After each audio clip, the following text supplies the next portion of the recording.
Assalamu alaikum, everyone. A very warm welcome to all of you to another session of Ask Dr. Saleem. In this series, we take your questions and we post them to Dr. Saleem, whether it be general questions about any of the previous sessions or general questions related to Quran, Hadith, Islam in general. And you can ask your questions in either English or Urdu, your language of preference.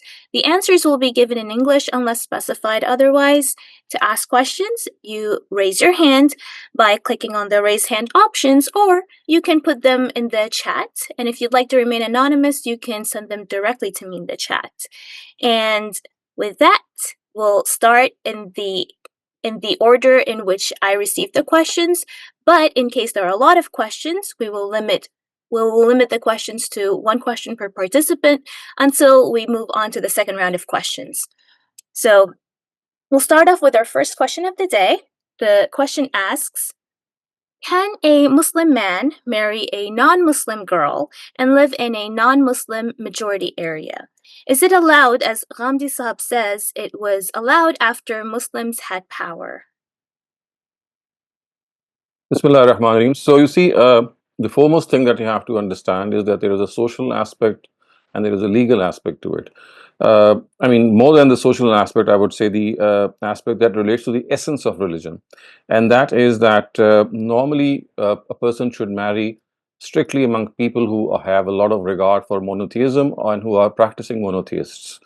So we know that Christians, they are basically monotheists. So marriage with the people of the book has been allowed as such. But this allowance, of course, carries in itself a lot of challenges, I would say, and a lot of, I would also recommend certain elements of danger also. So if a person has to make this decision, he has to understand that this is primarily a concession given. Otherwise, the purport of religion is that strict monotheistic following people should be married to. In case you have to take a decision that you marry someone from the Christian community, then the context of the verse in which we find this concession to be mentioned is that it should be it should be a country in which Muslim traditions are dominant, so that the bride who comes home, the woman who comes home, she lives under the subservience of these dominant traditions, and so that the children who are raised in the family, they also don't have a direct impact. So this is more of a recommendation, but as I said, legally, yes, this can happen. Legally, I mean, if you ask me legally, I would say yes, you can marry a Christian girl and settle anywhere in the world you like. But if you ask me regarding the essence of religion, I would say that you have to be very careful, because it's a question of living with someone who would be a deviant monotheist, and at the same time also you have a challenge that would be facing by your children. So if these things are taken care of, or maybe you have no other option, then perhaps yes. Thank you very much, Dr. Saleem. The next question comes from the chat that is related to one of the previous sessions, and it asks, in a previous session, they asked about how Surah Al-Ma'idah can be a sign for the predecessors of Jesus' nation, and you said that maybe some more research is required to clarify that. If you could please remind if there was a difference, an Yeah. outcome for that. So I think I did answer that question in one of our previous sessions, because it was raised in a Quran study session. So I actually answered in the next the week following it. And the word Maida that has been used at the end of Surah Maida, which actually is a request from the disciples of Jesus to send down a table spread, and Jesus actually he actually complied with the request, and he prayed to God to send down a table spread. And then he said, "Takunu lana Eidan li awwalina wa akhirina," which means that it should be something memorable for our earlier generations and for our later generations. So this earlier generations actually refers to the earliest generations of the apostles of Jesus, which of course were present there. And later ones, of course, would mean the ones who come after them. And because this tradition would be handed down to the later generations by word of mouth, so it would become a memorable thing for them as well. So the part of research that I was pointing out, or I was trying to actually trying to point out, was regarding the connotation of the word awwalin wa akhirin. What exactly is implied by the earlier generations and the later generations? So the answer is the earlier generations refers to the generation of Jesus' disciples themselves. And the later ones, of course, would imply the ones who come later. Thank you very much, Dr. Saleem. Just to remind the participants to raise your hand, you can click on the React button, and then from there, you will see an option to raise hand. Or you could click on the three dots on your phone, and from there, you'll see an option to raise your hand.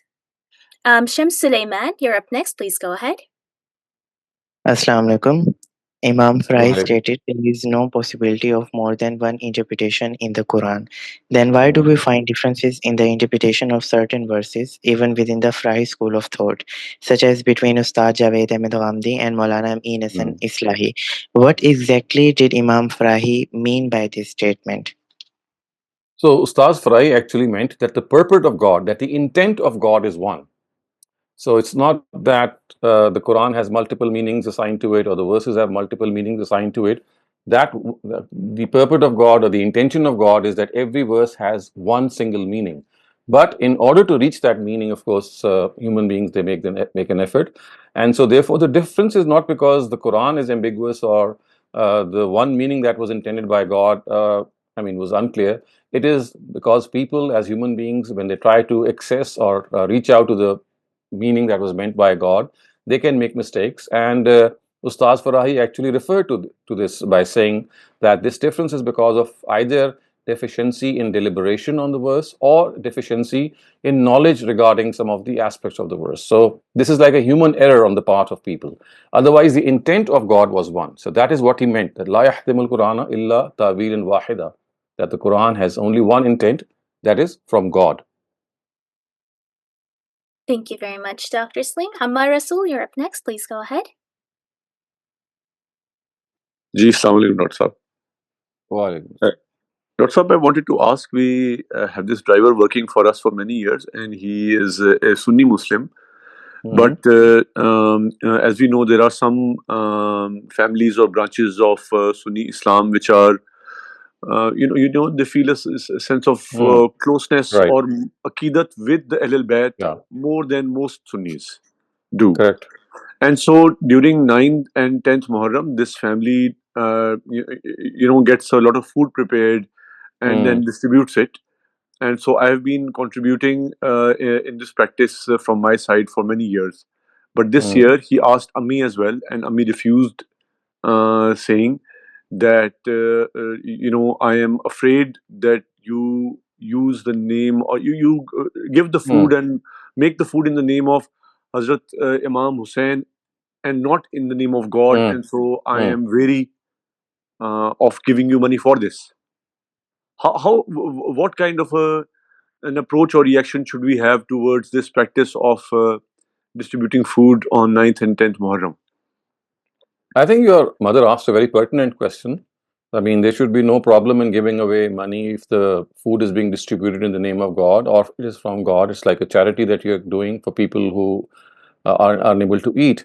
So the question is very pertinent. It should be asked that the food that they are distributing, is it something that concerns the person of Imam Hussein as such? It's like something being done by dedicating the food to him, which I would not say that your driver would be capable of answering because he's just following a tradition of a lot of other people. So I guess this is something of a call that you'll have to make your own self, or maybe you may find out some more from some more educated Shiites who might know that when they are distributing food on the 10th of Muharram, what exactly they are doing. So I have tried to do this on my part as well, but I have not been successful because we have a lot of confusion and people are not very clear what they're doing. So all they think is that they're doing it something for the Imam. So that makes it dubious for me as well.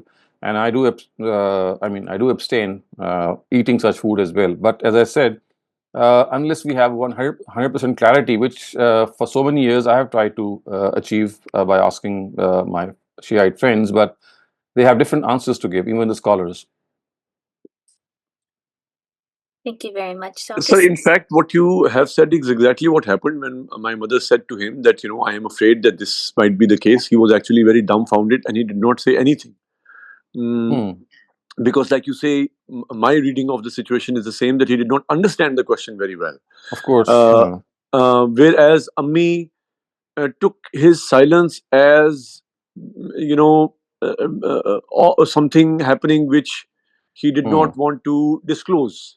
He was afraid that there was some kind of shirk happening, and so basically we were having this discussion that we should not assume this of a Muslim Sunni, that he would be doing this under Correct. these intentions. I mean, so you see, what perhaps is a better practice would be that before the next year's Ashura, maybe more research should be done by finding out from more educated people in this matter, and then they should be asked that what exactly is your stance and what do you imply. I mean, there's no problem in distributing food in general for charity, but that has to be, as I said, the food must not be dedicated to any other person, to any other individual except God. Thank you very much, Dr. Saleem. Shabnam, please go ahead, and then we're going to move over to a few chat questions and then come back to the raised hand. Thank you, Mariam. Sir, Alhamdulillah, I've been following Ghamidi Saab since more than 1.5 decades. Sir, I have seen a change in his opinions, his views in a few things.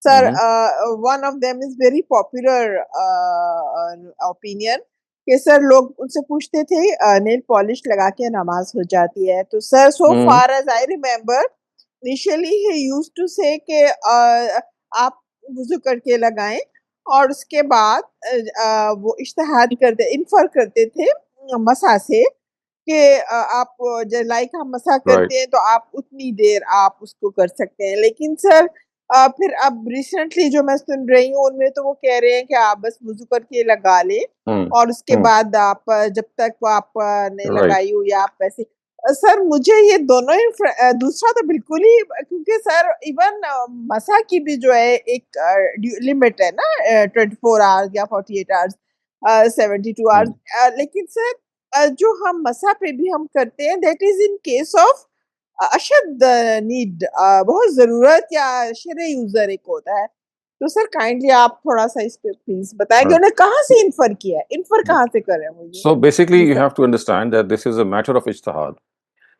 In an ijtihad in which you exercise your own opinion matters, opinions, they keep changing, they keep evolving, people keep rethinking, and people might have different opinions. So there are so many scholars who opine that you have to do wuzu before every every namaz, and if you have nail polish on your nails, then that wuzu will not be counted. So a very vast majority of scholars they say that if the nail polish has been put on, then the next wuzu must be done by taking off the nail polish and then putting it on again. So I think if you have to understand the essence and the spirit of religion, and the Quran has on one occasion marked yuridullahu bikumul yusra wala yuridu bikumul usra, that in matters of worship God intends ease for you and he does not intend any hardship or difficulty.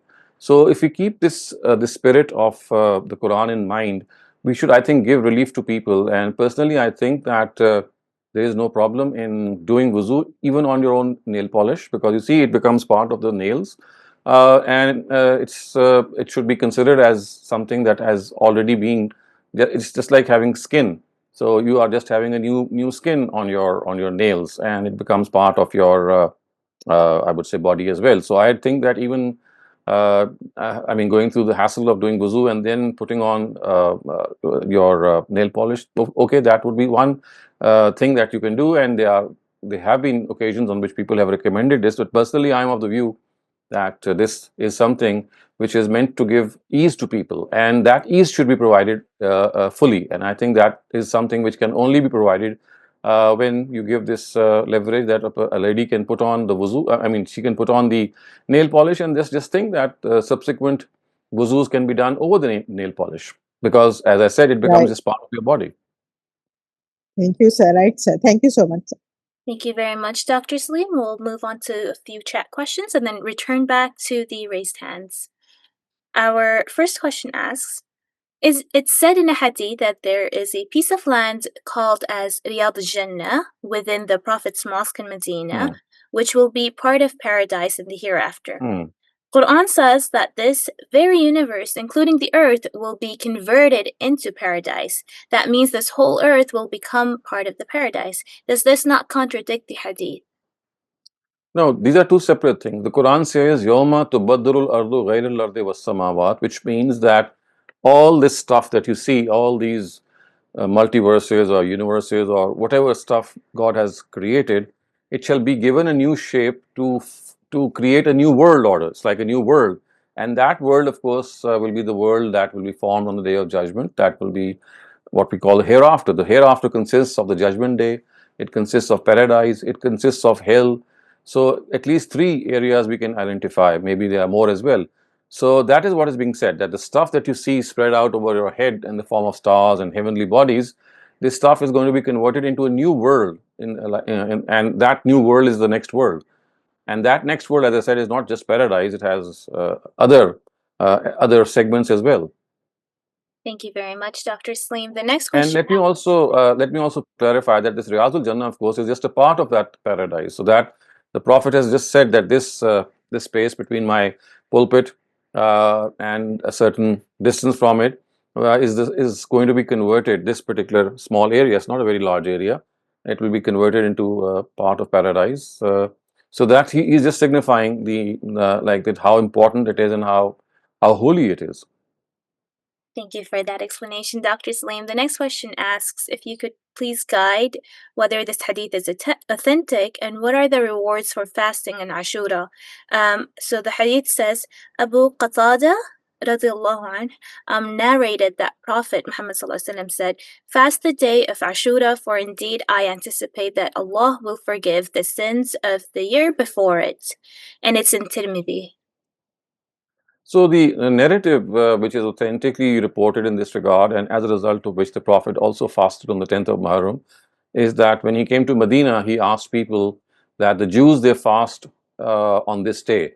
So what is the reason that they fast on this day? And the scholars replied that, well, this is a day in which the Israelites, they were liberated from the shackles of the Pharaoh, and they celebrate this day. It's like a day of liberation for the Israelites, and and this happened on the 10th of Muharram, and therefore they celebrate this. And the Prophet said, well, if the Israelites did this, that we are more akin to it, because we also feel that this is a great favor of God, and we'll also fast on this day. And he further said that if I remain alive for the next year, I'm going to fast on the 9th also, giving his intention that this is a day of Thanksgiving. So he never got the chance because he passed away the next year. So yes, the 10th of Muharram is related not to anything with regard to the Karbala tragedy. That's another matter. It has nothing to do with the fast that people keep. In fact, people are misinformed that the fast that they keep is what happened at Karbala.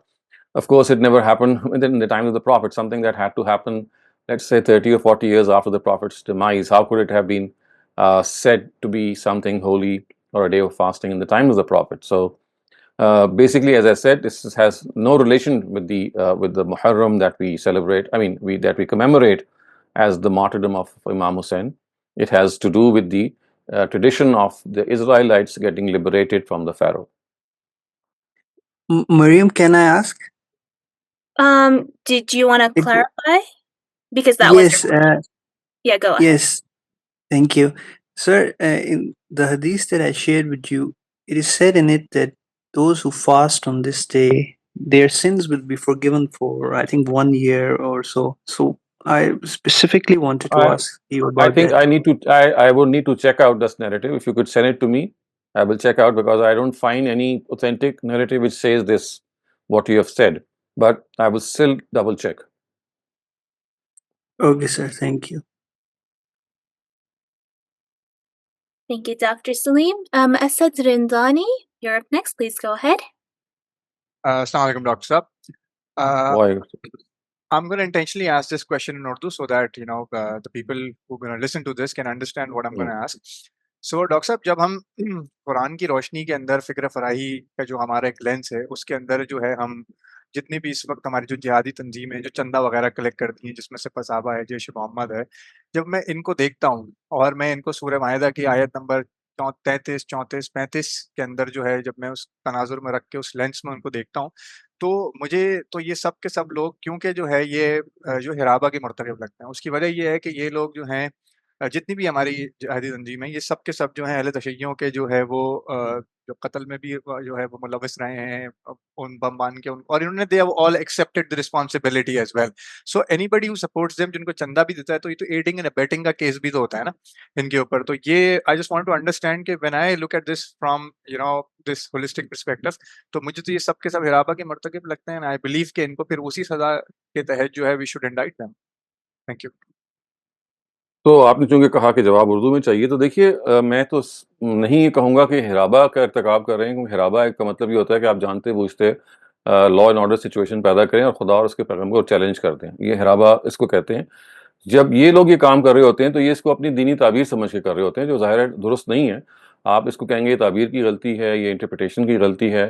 اس کے نتیجے میں ان کو یہ اندازہ نہیں ہے کہ یہ بہت فساد کریٹ کر رہے ہیں. اس کے نتیجے میں جو کچھ بھی یہ کر رہے ہیں وہ شریعت کے خلاف ہے. یہ سب باتیں تو ہم کہیں گے کہ یہ خلاف شریعت ہے، یہ خلاف دین ہے، اس کی جو بنیاد ہے وہ بالکل صحیح نہیں ہے. لیکن چونکہ دیکھیں وہ استدلال کر رہے ہیں، وہ اس جگہ پہ نہیں کھڑے، سرکشی کی جگہ پہ نہیں کھڑے. وہ کہہ رہے ہیں کہ بھئی جہاد جب اسٹیٹ نہیں کر رہا ہوتا تو فرد فرد کرتے ہیں، اور پھر وہ یہ کہتے ہیں کہ یہ صحابہ کے کو یوں سمجھ لیجئے کہ شب و شتم کرتے ہیں یا گالم گلوچ کرتے ہیں. اور یہ روایت یہ کہتی ہے کہ جو پیغمبروں کے ساتھ ہی معاملہ کرے اس کے ساتھ آپ فلاں فلاں معاملہ کریں. تو وہ ایک تعویل کے جھمیلے میں پڑ جاتے ہیں، جس سے ظاہر ہے ہمیں اتفاق نہیں ہے، کیونکہ وہ روایت بھی ضعیف ہے، وہ معاملہ بھی سارا جو ہے وہ محل نظر ہے.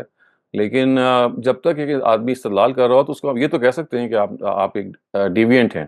اس کی مثال آپ ایسی سمجھیے، جو ہمارے احمدی بھائی ہیں وہ استدلال کر رہے ہوتے ہیں جب بھی وہ یہ کہتے ہیں کہ مرزا صاحب جو ہیں وہ آخری نبی ہیں، تو وہ ایک خاص استدلال کر رہے ہوتے ہیں ختم نبوت کی آیت سے. تو اس ختم نبوت کی آیت کا ان کی ایک تعویل اور ہے، ظاہر ہے کہ ہم اس کو ایک اور طرح سے سمجھتے ہیں. تو جب انٹرپریٹیشن کا اختلاف ہو جائے کسی چیز میں تو اس کو اسی تک رہنا چاہیے کہ یہ انٹرپریٹیشن کا اختلاف ہے، یہ تعبیر کا اختلاف ہے. اس میں اصل چیز استدلال ہے، اور استدلال کی جو محکم ہونا ہے اس کو دیکھنا چاہیے، اور اسی کو ہمیں فروغ دینا چاہیے. فتویٰ لگانا یا یہ کہنا کہ آپ حرابے کے مرتکب ہو رہے ہیں، میرے خیال میں جہاں پہ تعویل زیر بحث ہو، جہاں پہ ڈسکشن ہو رہی ہو، وہاں یہ موضوع نہیں ہے. جزاک اللہ ڈاکٹر صاحب. ایک چھوٹا سا توضیحی سوال بھی ہے، one secondary question as well. جس طرح سے بھی آپ نے احمدیوں کے حوالے سے ایک پوائنٹ ریز کیا، تو ایک کوشچن میرے دماغ میں ہمیشہ گھومتا رہتا ہے، کیونکہ استاد امام کہتے ہیں اس بارے میں کہ آپ جو ہے وہ، کیونکہ تعویل، جو آپ نے تعویل کی بات کی، جیسے ہمارے بریلوی ہیں یا دیوبندی ہیں، تو یہ تعویل کی مختلف جو ہے وہ ان کی شکلیں ہیں نا. اگر میں جو ہے وہ جی دیوبندی کے پیچھے بھی نماز پڑھ سکتا ہوں، بریلوی کے پیچھے بھی پڑھ سکتا ہوں، بیکاز جب وہ نماز پڑھتے ہیں تو وہ اس وقت شرک نہیں کر رہے ہوتے. تو کیا صحیح. ہم احمدی کے پیچھے بھی نماز پڑھ سکتے ہیں؟ جی بالکل پڑھ سکتے ہیں. میری ذاتی رائے یہ ہے کہ چونکہ وہاں پہ ان کا جو عقیدہ ہے وہ ان کا پرسنل عقیدہ جس میں وہ کھڑے ہوئے ہیں، وہ نماز وہاں پڑھ سکتے ہیں. صرف یہ معاملہ ہے، یعنی یہ میں آپ کو اس کی دین کی اسپرٹ بتا رہا ہوں، صرف یہ معاملہ ہے کہ جہاں پہ جیسے پاکستان جیسے ملک میں ان کو نان مسلم ڈکلیئر کر دیا گیا ہے، جن کو آپ کہہ سکتے ہیں کہ وہ تو اب نان مسلم اگر ایک کام یہ کر رہے ہیں تو یہ ان کے لیے ایک کلپیبل افینس بھی بن گئی ہے. وہ ظاہر ہے اپنی مسجدوں میں اعلان اذان نہیں دے سکتے، نماز نہیں پڑھا سکتے. تو یہ ایک اب ظاہر ریاست سے متعلق بھی معاملہ ہو گیا. لیکن فرض کیجئے کہ اگر مجھے موقع ملے کہ میں یہ کسی کی نماز مجھے پڑھانی ہو یا پڑھنی ہو، یا نماز ویسے ہو رہی ہو تو پڑھنی ہو، تو میں ذاتی طور پہ اس کو درست سمجھتا ہوں. میرا بھی کچھ اسی طرح کا رجحان رہا ہے. بہت شکریہ ڈاکٹر صاحب. Thank you so very much for your kind answers. Thank you.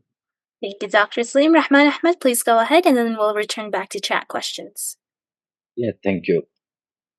So, Dr. Saib, in Surah Al-Ma'idah, ayat 55, Allah says, "Innama waliyukumullah wa rasuluhu wallazina amanu allazina yuqimuna as-salata wa yu'tuna az-zakata wa hum raki'un."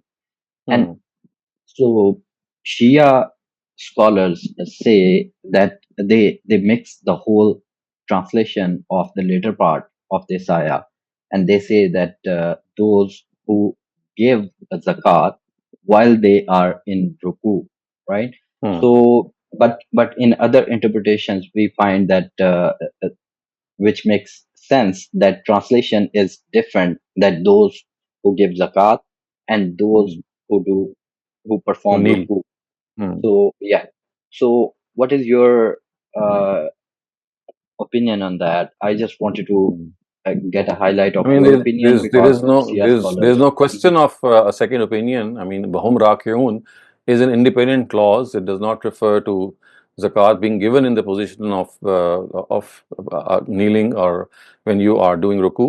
I mean, these are all separate things that are mentioned, and that is why the vow of ataf or vow of copulation, as it is said, has been mentioned here. So independent things are being coordinated to each other. So grammatically, yes, there is a relationship in which we call it a vow as haliya, which means that zakat is being given such that they are in a state of ruku. So yes, grammatically, it is one interpretation that is, I would say, linguistically possible. But as I said, because the way that these things have been mentioned independently, separately, that who are the people who are the friends of God, then of course they are enumerated as the ones who pray, who give zakat, and who kneel. So I think it's a totally independent sentence. It's not a haliya sentence as is interpreted by our brothers. So that is my understanding, that it has nothing to do to paying zakat while kneeling. Thank you. Thank you very much, Dr. Saleem. Our chat question asks, we recite the At-Tahiyyat and the Darood in Jalsa of the last rak'ah and the Tahiyyat in the Jalsa of the second rak'ah. What is the source of these du'as, and can we recite other du'as as well? So we have been discussing this, that as far as the At-Tahiyyat position is concerned, which we call the Qarda, the sitting position, which comes after the second and the fourth rakat.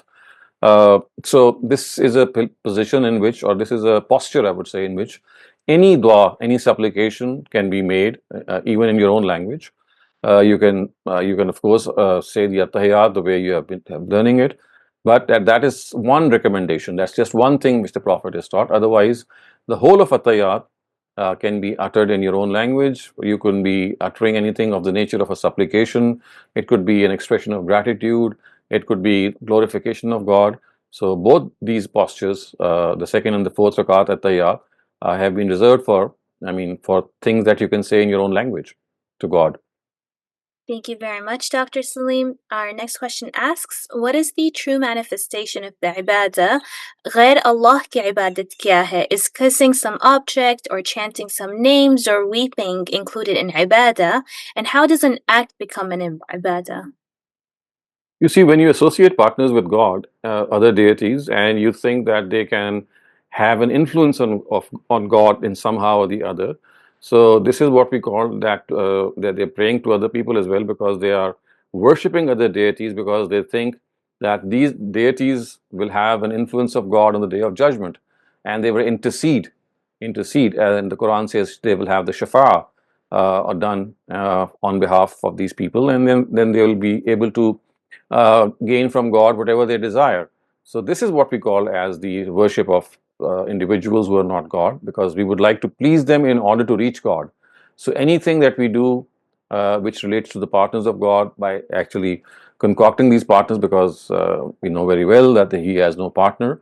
So when we worship, we're not worshiping them the way we worship God, but we are actually giving them a status that they have a say before God.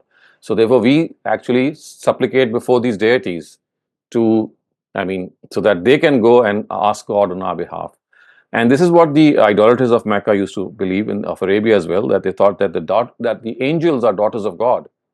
It has been mentioned in the Quran that the angels are daughters of God, and if they are able to please these angels and ask them to be their intercessors on the day of judgment, then they'll have their way.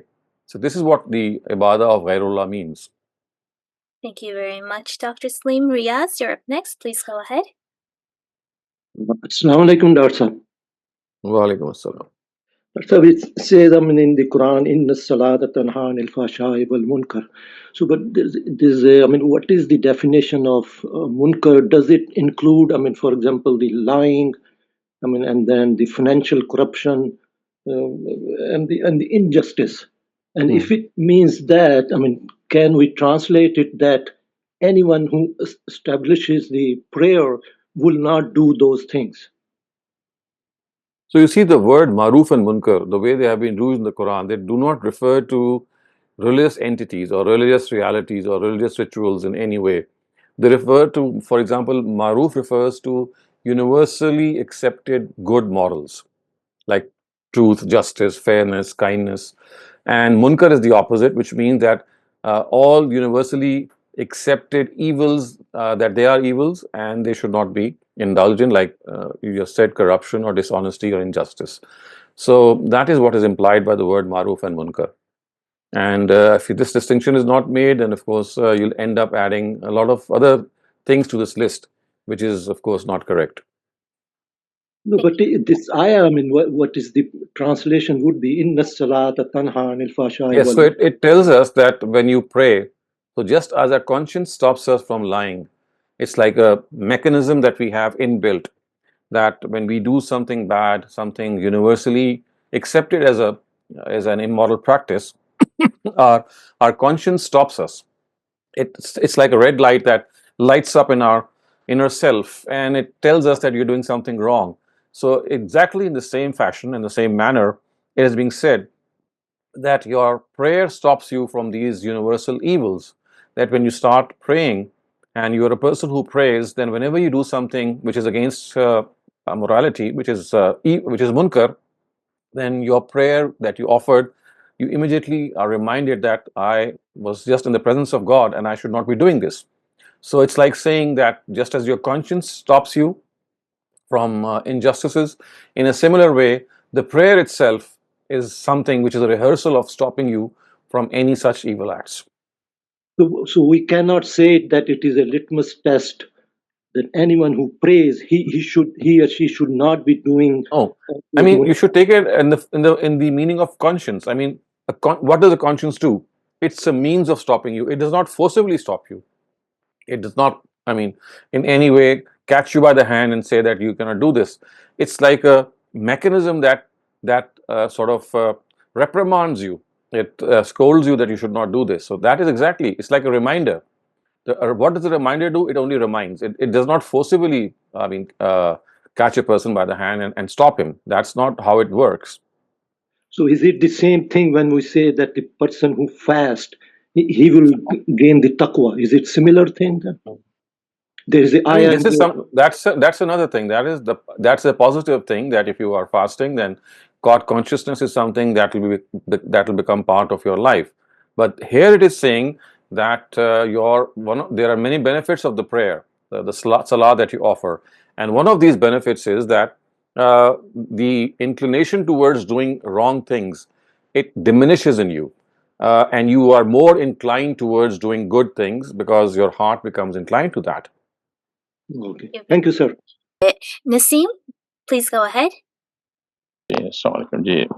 Ji doctor साहब, आपसे बात करके बहुत अच्छा लगता है हमें। वैसे हम ज़्यादा आपका बताना नहीं चाहते थे, मुख्तलिफ चीज़ें ऑलरेडी डिस्कस होती रहती हैं। बस एक चीज़ हमारे दिमाग में ये आती है कि हम इसमें डिटेल में नहीं जाएँगे, सब चीज़ सबको मालूम है कि ये जब नबी सल्लल्लाहु अलैहि वसल्लम मदीना पहुँचते हैं, तो उन्हें ये बात पता चलती है और वो इन चीज़ों को आगे बढ़ाने की बात करते हैं। तो नबी सल्लल्लाहु अलैहि वसल्लम तो दीन देने आते हैं, लोगों से दीन लेने तो नहीं आते। तो वो बताएँगे जो हमें मालूम है, आप इसको फ़ॉलो करें। ये तो नहीं कह सकते कि जो आप फ़ॉलो कर रहे हैं, हम उसको मानेंगे, हम उसको फ़ॉलो करेंगे। और फिर इनमें जो हदीसें हैं, जो बुखारी, मुस्लिम की मुत्तफ़क़ अलैह रिवायतें हैं, एक मक्का कुरैश के बारे में रिवायत हज़रत आयशा की है और एक अब्दुल्लाह बिन अब्बास की रिवायत है, वो मदीने के बारे में है। दोनों रिवायतों सब लोग बाखूबी वाक़िफ़ हैं, तो हम टाइम ज़्यादा नहीं लेंगे आपका। लेकिन बस एक चीज़ हमारे दिमाग में ये नहीं आती कि नबी सल्लल्लाहु अलैहि वसल्लम को ये बात 8-9 साल के बाद पता चली कि अगर मैं ज़िंदा रहा तो मैं ये रोज़े 2 रखूँगा। और हमें कहीं से भी कोई रिवायत ये नहीं मिलती कि नबी सल्लल्लाहु अलैहि वसल्लम ने इस दिन रोज़ा रखा है, बज़ाते खुद।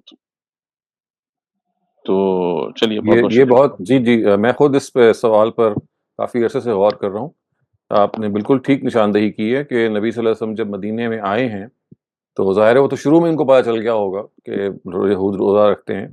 तो ये तो शुरू का ही वाक़या होना चाहिए और अगले साल उनको मौका मिलना चाहिए कि वो मौजूद होते और वो 2 रोज़े रखते। लेकिन जो रवायत में हमें मिलता है वो यही है कि वो बिल्कुल आखिरी उनका साल था, उसमें उनको ये सवाल पैदा हुआ। तो ये मेरे ज़हन में भी बहुत बात खटकती है। अलबत्ता ये बात कि उन्होंने रोज़ा रखा, ये तो दूसरी रवायात से साबित है, 10 मुहर्रम का उन्होंने रोज़ा रखा। लेकिन वो क्वेश्चन वही पैदा होता है जो आपने उठाया कि ये सवाल जो इस रवायत में पैदा हो गया, ये तो बहुत पहले पैदा हो जाना चाहिए था। ये तो आते ही पैदा हो जाना चाहिए था, क्योंकि अगर वो रोज़ा रख रहे हैं तो जो वहाँ पे यहूद तो मौजूद ही थे, उनके सामने ये तो नहीं कह सकता कि नबी सल्लल्लाहु अलैहि वसल्लम के सामने ये बात ही नहीं आई होगी। और ये सवाल भी नहीं समझ में आता कि बिल्कुल आखिर में जाके नबी सल्लल्लाहु अलैहि वसल्लम ने इसको नोटिस किया होगा। तो रवायत का ये हिस्सा जो है, ये वाक़ई काबिल गौर है और इसमें यानी मैं कोई हतमी बात नहीं कर सकता क्योंकि मेरे जहन में बहुत बड़ी खटक है। लेकिन इससे कतई नज़र, यानी इससे कतई नज़र कि भाई ये वाक़या अगले साल से मुतल्लिक़ उन्होंने किया या नहीं किया, ये बात कि इंडिपेंडेंटली उन्होंने इस साल का रोज़ा रखा, चूँकि ये वो दूसरी रवायात से मुझे महसूस होता है कि ये वाक़या करीन क़यास है, तो इतनी बात तो दुरुस्त है। अलबत्ता वो जो दूसरी वाली बात है कि भाई अगले अगले साल में मैं एक दिन का इज़ाफ़ा कर लेता, तो वो उसकी तो नौबत नहीं आई। तो ये आप बिल्कुल सही कह रहे हैं कि इसको तो अवाइल ही में हो जाना चाहिए था। तो इतनी बात, इसी वजह से 9 मुहर्रम के बारे में हमारे यहाँ भी इख्तिलाफ़ पाया जाता है कि 9वीं का रोज़ा रखा जाए कि नहीं। यही मेरी फाइंडिंग भी है।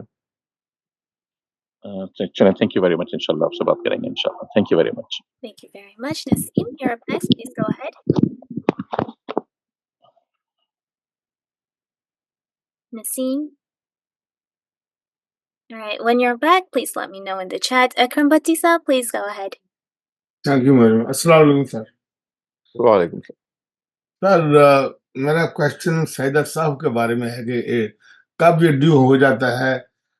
अक्सर मैं 2 रकातों के बाद सजदा वो एहतियात बैठना भूल जाता हूँ, खड़ा होता हूँ तो फिर याद आता है, तो मैं कई बार अक्सर मैं थर्ड के बाद फिर वो अतायात बैठ जाता हूँ, चौथी रकात में अतायात बैठ जाता हूँ और फिर मैं वो सजदा सब कर लेता हूँ। क्या दुरुस्त है या एक तो ये, और क्या मतलब और कब सजदा किन-किन गलतियों से सजदा छूटी हो जाता है? I think that the way I understand it has been explained by Ustaz Ghamidi in his Mizan, and I normally follow what he has explained. And he says that whenever you can make amends for anything that you have missed in your prayer, you make amends and you do sajda sahab.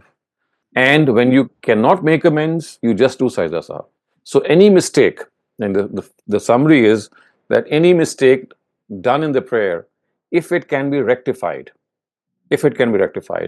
then you rectify it and then do sajda sahab also. But if you cannot rectify it, then you just do sajda sahab.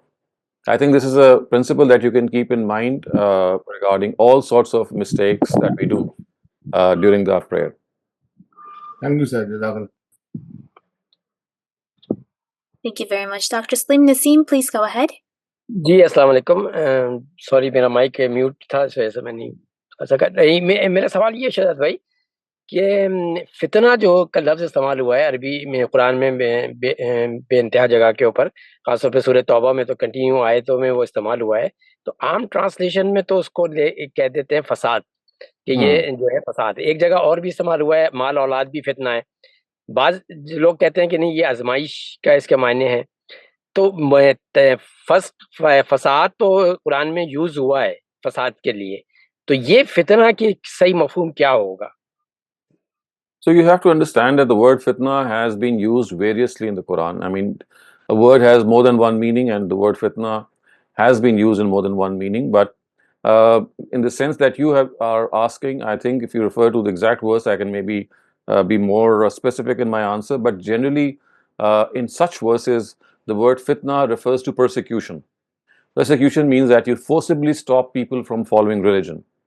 And so that is one context in which it has been used in Surah Tawbah, in Surah Baqarah, and in some other verses. But yes, it is also been used in the meaning of a trial, because fitna also means a trial. So it's not like a rule of thumb that you can fit in any meaning anywhere. It is the context that decides. So it is a dual meaning. It is a dual meaning. Okay. So हम context से ये अंदाजा लगेंगे यहाँ पे क्या मफहूम है। ठीक है, ओके, शुक्रिया। Thank you very much, Dr. Saleem. We'll come to chat questions, and after the chat questions, we'll begin the second round of questions. So our next chat question asks about combining prayers. If I'm driving and it's time for dhuhr, should I perform tayammum and pray while on the road, or delay the prayer until I can stop and pray it properly along with asr? Since these prayers can be combined, which option is better? I think both options have been given by the Prophet, and any of the two can be benefited from, keeping in view the circumstances. Personally, I do prefer to pray on time. So if I get a chance to pray, I would not defer it to combine the prayer if I can help it.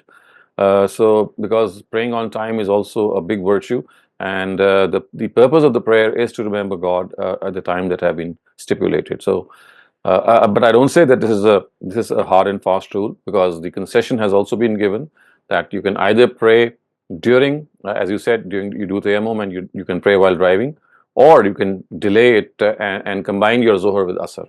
So both are options, but if you ask me, I would recommend that praying on time, unless of course there is some other reason, should be the one perhaps that should be preferred. Thank you, Dr. Saleem. The next question asks, in Islam, we acknowledge that Prophet Muhammad holds a higher status than an ordinary believer, but where does his family members lie in the ranks in terms of their spiritual importance? So Ahlul Bayt, do they have a special religious status beyond that of a righteous Muslim, or are they considered like any other pious believer? And where does this status for them come from? Is it from because they're lineage from Prophet Muhammad, or does it come from the actions that they've done, or is it something from God? So we have to understand that as far as sanctity is concerned, it is only the persons of the prophets of God who have any sanctity. After the prophets of God, every person, regardless of who he is, he could be the caliph, he could be a common person, he could be from the household of the prophet. They have, they have a status that is a non-prophetic status, I would say. So I use this term to specify the fact that any person who is not a prophet, does not have any status unless he's a righteous individual. And that righteousness is something that you have to earn. It's not by birth. It's not something that you have been given by God. You have to earn to become a righteous person. The concept of it has arisen amongst other reasons, I would say. Most of them, they pertain to some of the narratives that are found in Shiite and Sunni books, and also to a couple of verses of the Quran that have been interpreted in a different way. For example, we have the verse of Surah Azab which says Ahl al-Bayt, and it addresses the household of the Prophet, and it says Yutahirukum tathira, which means that God has given you these directives so that He purifies you, something to that extent. And from that has arisen this notion that perhaps the household of the Prophet is purer than the rest of human beings. As I said, this is a wrong interpretation of the verse. If you look at the verse, it clearly tells us that in Surah Azab, the matter is that the hypocrites were trying to scandalize the private lives of the wives of the Prophet so that they could bring down the repute of the Prophet. And for this, they would be doing all sorts of things. And in order to circumvent these subversive activities, the Almighty said to these wives of the Prophet that these hypocrites, they want to besmear you with filth, and God wants to purify you. And hence, He has given you certain directives. Like, for example, you should not go out of your homes unless there is some very specific need. You should not talk to strangers in voices which are polite. So they were given a very, very strict set of directives so that these hypocrites who were trying to besmear the private lives of the wives of the Prophet would not be given a chance. And because this context was sacrificed, I would say, in interpreting this verse, that it became a source of regarding the household of the Prophet to be some pure individuals. So as I said, this is not purity by birth that is being mentioned. In fact, the context is entirely different. But other than that, as I said, that a person who is not a prophet is a person who can attain righteousness by sheer hard work, for example, by being a righteous person, by doing the right things, by doing good deeds. And that is something that you will have to earn. It's not something that is granted by God. God only grants you the status of prophethood, and He does so to prophets only. The rest are all equal, so to speak. They are the same category. Thank you very much, Dr. Saleem. The next question asks, can dua change your taqdeer? It all depends what you mean by taqdeer. You see, the thing is that people think that there is something written down and everything has been destined. There is no such concept of destiny found in the Quran. The Quran says that everything is in the knowledge of God, which means that what you're going to do is known to Him. Not a single place has the Quran said that your destiny has been written down. So, for example, if you make dua, if you supplicate, it may well be that if you supplicate, you get what you want. And if you don't supplicate, you won't get what you want, because this is how God has intended some of the things to be given to you, that you ask and then He'll give. So I think that this is not correct to say that everything has been destined, everything has been written down, because this is a concept alien to the Quran. The Quran only says that God has knowledge of what you do. He knows what is in the future. He would know what you would be doing. So what you do is going to have an impact on your future. and hence we can say that it's not that our future has been written down the way people think that it has been written down. Thank you very much, Dr. Saleem. Since we have a lot of chat questions, if you've double posted multiple questions, I can only take 2 questions from you at this rate.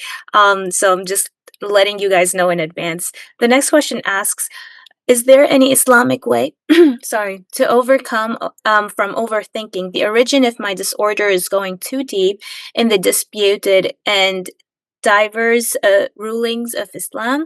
Now I have become hypersensitive with regards to all social and family issues, assuming everyone is a threat to me and I'm a threat to everyone.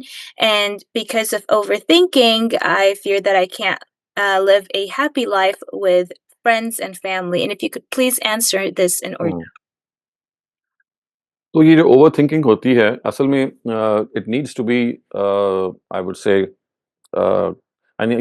Person needs medical attention I would say, यानी ये एक OCD का disorder होता है और आप इससे अगर डॉक्टर से मशवरा करेंगे तो आपको ऐसी दवाएं दे सकते हैं जो केमिकल इम्बैलेंस को दूर करती है जिसकी वजह से ये प्रॉब्लम पैदा होती है। तो मैं ये कहूँगा कि ये बुनियादी तौर पे मेडिकल साइंस का रेल्म है, ये उनका सफ़ेयर है।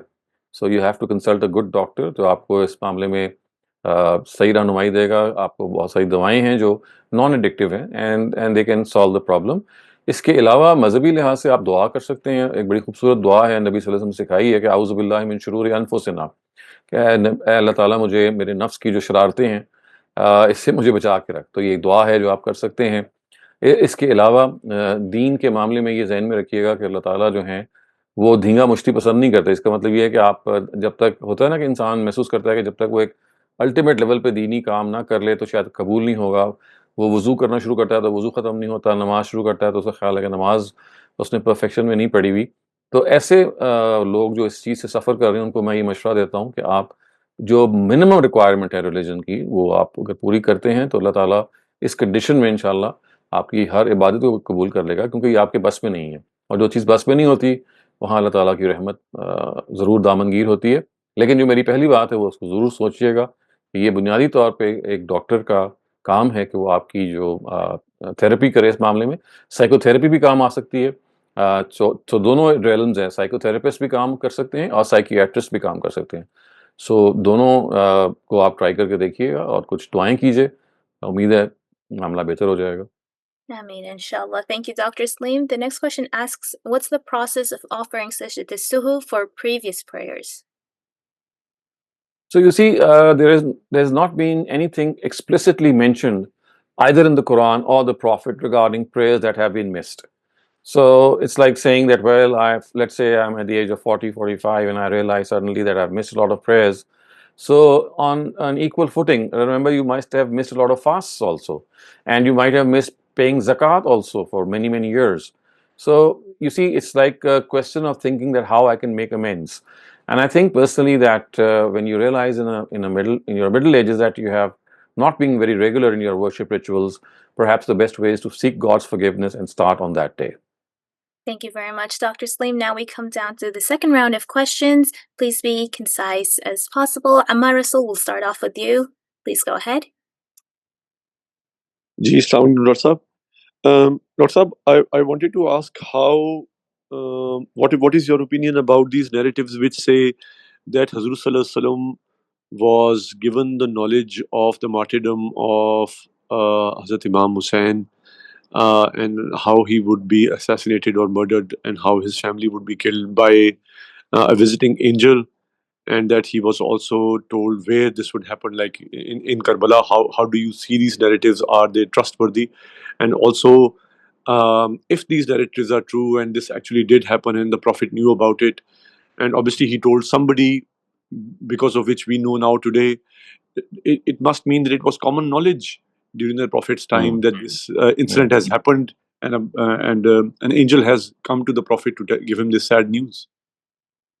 I have not fully researched on these narratives, but the little I have read about them is that they are not very authentic, and they have not been reported soundly. But nevertheless, I would like you to send me a couple of those narratives, the Arabic texts. I can re-examine them. But many years ago, I did go through some of them, and I do remember that they were not very authentic. But nevertheless, I would still like to double check. So if you have those texts with you, please send them to me. Thank you very much, sir. Thank you, Dr. Saleem. Dr. Riaz Ahmed, please go ahead, and then we'll come to all the chat questions that we have. अस्सलाम वालेकुम doctor साहब मैं आपसे मालूम करना चाहता था कि वो आपने एक दफ़ा जिक्र किया था कि हदीस के बारे में हम एक किताब इंग्लिश में उर्दू में भी वो मुरतब कर रहे हैं अगर वो मुरतब हो गई हो तो मुझे उसका नाम वो बता दें गाइड कर जी, वो किताब आजकल छप रही है। उसके 2 हिस्से हैं। एक हिस्सा वो है कि जो मुस्बत रवायात पर है, उसको इल्मुन नबी का नाम दिया गया है और वो आजकल मेरे ख़्याल चंद माह में आ जाएगी। उसकी पहली वॉल्यूम, ज़ाहिर है उसकी बहुत सारी वॉल्यूम्स होंगी। और एक उसका दूसरा हिस्सा वो है जो वो रवायात हैं जो निकाल दी गई हैं या जो काबिल तनकीद हैं और जिन पे तनकीद की गई हैं। तो वो भी 3 जिल्दों उसकी भी कई जिल्दें होंगी, लेकिन उसकी फ़िलहाल 3 जिल्दें तैयार हैं और वो भी प्रेस को दे दी गई है। तो ये आइंदा चंद माह में ये दोनों आ जाएंगे, यानी एक की एक जिल्द आएगी और दूसरी कैटेगरी की 3 जिल्दें आ जाएंगी। जी, इसमें सारी हमारी जो साहित्यता है उसकी अहादीस को सबको इसमें शामिल किया गया है। मैं समझा नहीं, आपकी दोबारा बताइए। कि साहित्यता जो 6 किताबें हमारी अहादीस जी। की हैं, उसमें सारी अहादीस जो हैं वो इसमें आ जाती हैं इल्मुन नबी में इससे भी ज़्यादा, सियासता से भी ज़्यादा किताबों को इंक्लूड किया गया है। इस वक़्त कुल जो रवायात का हमारे पास सरमाया है, वो लगभग 90,000 का है। 90,000 रवायात हैं, उनमें से कुछ तो भी हैं। सो मेरे इल्म की हद तक जो नहीं, मैं ये कह रहा हूँ कि काम होने वाला है जिन पे 90,000 रवायात। जितने पे काम हो गया हुआ है, तकरीबन वो 25 से 30,000 पे हुए काम हुआ है, 1/3 से भी कम काम हुआ है। और इसको इस 1/3 को काम करने में भी लगभग 8 साल 7 साल हो गए हैं। लेकिन सो सर ये उम्मत पर नहीं कहा जा सकता क्योंकि ये जो शुरू का हिस्सा था इसमें रवायात का हुजूम भी कम था। तो बहुत बाज़ दफ़ा बड़ा ऐसा होता है एहसान। कि रवायत छोटी होती है लेकिन टेक्स्ट लंबा होता है। इसलिए बहुत बड़ा एहसान आप पर। 15-20 साल अगर ज़िंदगी रही वरना फिर बाद में आने वाले लोग जी। इंशाअल्लाह जज़ाकल्लाह अल्लाह ताला को सेफ रखे। Thank you very much. Our next chat question asks, it's said that if someone offers 2 rak'ahs a prayer in the Quba mosque, he or she gets rewarded as if they performed an umrah. Is this true? This is not a very sound narrative. I've just recently checked its authenticity. It's not correct. Thank you, Dr. You just cannot give this is a primary rule as well. I mean, not only the isnad of narrative is not very sound, the other primary rule of regarding the content evaluation is that when you start being informed of the fact that you'll be given extraordinary reward for things that they are not as extraordinary, that would not make sense. Of course, unless of course there is an exception to it, like we know that regarding praying in the Prophet's mosque or in the Kaaba or in Jerusalem, that carries special reward. So those are authentic, I would say, narratives. But this particular narrative is not sound at all. Thank you, Dr. Saleem. Next question asks, is Iqama part of the established Sunnah? Yes, it is. I was asked this question earlier on. I had sought some time and I have done my research. Yes, Iqama is part of the established Sunnah. Thank you, Dr. Saleem. The next question asks, they wanted to ask you a general question about how do you feel when you or the entirety of the GSIL team are blamed personally by scholars rather than by giving a scholarly critical argument, and they hope that may Allah grant you for it. But how are you all so calm about it? And if it's possible to meet you in Pakistan? I mean, yes, we are all accessible. Any one of us can be met. And I mean, you see, we have to understand that that we are responsible before God on the basis of our understanding. I'm not responsible for any other person's understanding. So if I am satisfied that I have done my due diligence and I've done my best to understand a Quranic verse or a hadith, while admitting the fact that I could be wrong, but at the moment I think that this is how things stand. So that is what gives us that calmness, and it does not in any way agitate us or make us angry. Why should it? Because you see, people have made this a habit that they start judging people by their own standards. This is a basic thing that we have to understand, that we might have some objective standards and we might have standards in which we, even having them as objective, when we apply them, we come out with different results. And that is how human beings work. So we need to understand that this basically results from a different sound mindset in which you apply the same principles, but you come up with a different answer. And so therefore, I think we should not judge people in this matter and leave their matter to God, and always pray for people that whatever they sincerely believe, they'll be judged on that basis, even if that understanding is incorrect, because they did their best, they tried their best, and that is what God wants us to do. He just wants us to not fail in this endeavor to find out the truth. And endeavor is, the effort has to be made. The result of that effort does not matter as such. Thank you, Dr. Saleem. The next question asks, how many umrahs can be performed during the visit for Hajj? Well, the way the Quran has mentioned Umrah and Hajj, that is that if you do so in the same journey, then you'll be penalized. That is what we normally do, that we offer Hajj and Umrah in the same journey, and the sacrifice that we offer, the animal sacrifice on Hajj, is because of this penalty. So this shows that the Quran discourages us to have multiple Umrahs or even one Umrah in the same journey as Hajj. It wants us to visit the house of God separately for Hajj and for Umrah. Yes, only when there is inconvenience or impossibility, or as you know that the population of Muslims has arisen so much that it's virtually very difficult for you to go twice at times. So that's like a second choice that you have, that you combine the Umrah with the Hajj. Otherwise, if you have an option, the understanding that we gain from the Quran is that we should separately do Umrah and Hajj. I mean, go there separately for both these rituals. Thank you, Dr. Saleem. The next question asks, what are the things that Allah does not grant without dua? That Allah needs to be asked.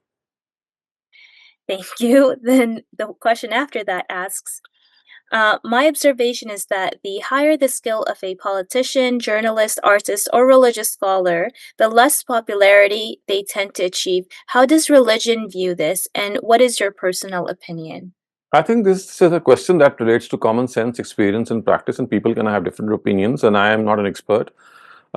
This is not the realm of religion, so I would suggest that you confine your questions that relate to my area of expertise. Otherwise, this is like a general discussion. I can have an opinion, you can have an opinion, and that is fine. Thank you, Dr. Saleem. We have 3 minutes remaining, and we're done with all of our chat and raised hand questions. So if somebody has a question, a burning question that you could fit in 2 minutes, please raise it now, or we'll be ending the session soon, inshallah. So thanks so much, everyone. Inshallah, we'll see you all tomorrow, another session of textual study of the Quran.